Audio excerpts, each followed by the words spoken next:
There is a massive disconnect between the headlines coming out of Washington and the physical reality in the Middle East. Political leaders are promising an imminent peace, while the region is rapidly accelerating toward a much larger war. The White House recently announced that diplomatic efforts were making significant progress. They pointed to a 15-point ceasefire plan, reportedly routed through Pakistan, designed to immediately end the fighting between the US, Israel, and Iran. This chart shows Brent crude oil futures over the last few days. See that sudden 6% drop? Asian stock markets rallied and oil prices sank based entirely on the optimistic belief that a truce was hours away.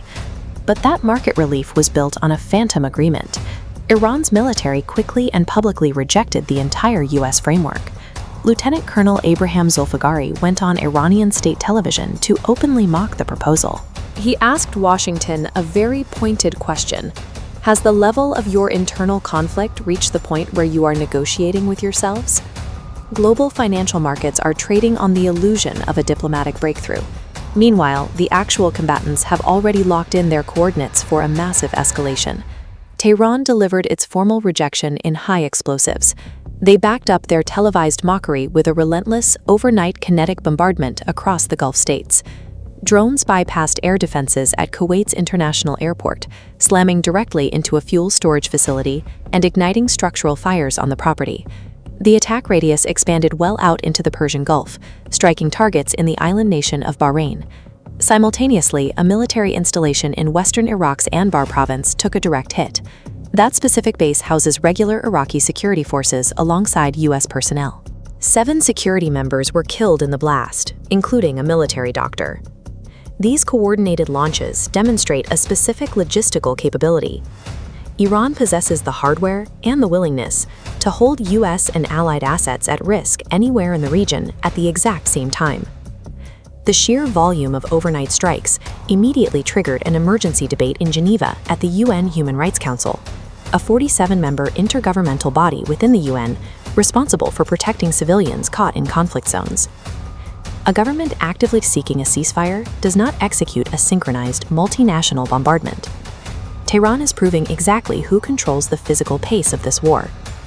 This map shows the region's geographic vulnerability. The Strait of Hormuz is wedged between Iran and the Arabian Peninsula.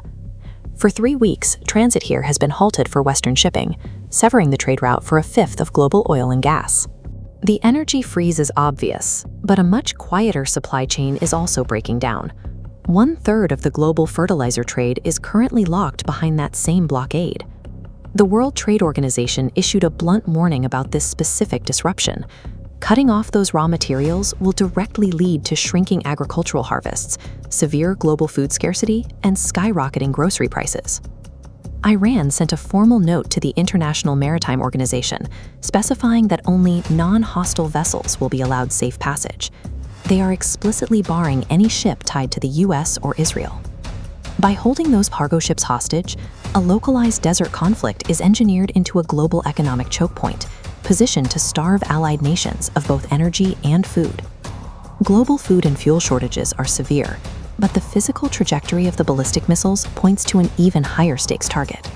UN Human Rights Chief Volker Turk explicitly warned the international community that the combatants are currently courting an unmitigated catastrophe. He is referring to the flight paths. Iranian missiles recently struck the cities of Dimona and Arad, landing dangerously close to Israel's primary nuclear research center in the Negev desert. That proximity is entirely mutual. Those launches were a direct answer to earlier explosions near Tehran's own critical nuclear enrichment facility at Natanz. If peace talks were genuinely progressing, the Pentagon would be drawing down its forces. Instead, the exact opposite is happening. Up to 2,000 soldiers from the 82nd Airborne Division have just been ordered to deploy to the Middle East, joining the 50,000 U.S. troops already stationed in the region. Political leaders are broadcasting a message of imminent de-escalation. Yet, the mass mobilization of paratroopers and trading of ballistic missiles over nuclear research sites tell the true story. The world is walking blind into a catastrophic, expanding war.